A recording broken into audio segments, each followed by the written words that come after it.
రోజు భద్రాచలం మన స్వామివారి ఇక్కడ కళ్యాణ ప్రిపరేషన్స్ ఎట్లా ఉన్నాయో మేము చూస్తున్నాం. సో దేవాలయం సంబంధించిన అన్ని ఏర్పాట్లు దేవాలయం లోపల, దేవాలయం చుట్టూ, అదే విధంగా మన కళ్యాణ మండపంలో ఏమేమి అది అరేంజ్మెంట్స్ చేయాలో ప్రతి డిపార్ట్మెంట్ మేము పర్సీవ్ చేస్తున్నాం. సో ఈ విధంగా ఈసారి అయితే ఎండాకాలం ఏప్రిల్లో చాలా భక్తులు బాధపడతారు ఇది ఎండ వల్ల. సో మేము ఒకసారి ఒక ప్రయోగం లాగా ట్రై చేస్తున్నాం.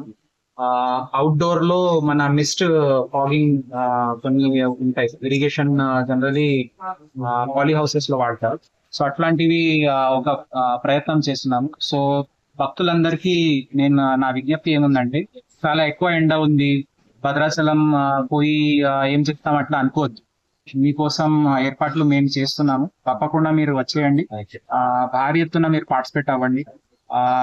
అండ్ ఒక రిక్వెస్ట్ ఏముందంటే, తలంబ్రాలు సఫిషియెంట్ గా మేము తయారు చేశాము.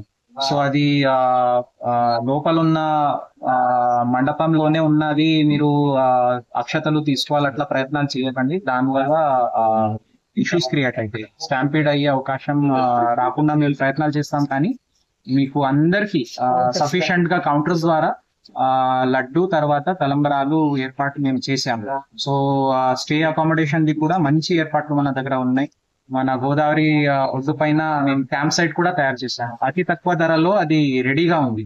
సో భక్తులందరూ భద్రాచలం స్వామివారి బ్లెస్సింగ్స్ కోసం తప్పకుండా రావాలని నేను కోరుతున్నాను. మరిన్ని వీడియోస్ కోసం ఛానల్ ని సబ్స్క్రైబ్ చేయండి, లేటెస్ట్ అప్డేట్స్ కోసం వాట్సాప్ ఛానల్ ని ఫాలో అవ్వండి. ఆ లింక్ డిస్క్రిప్షన్ లో ఉంది.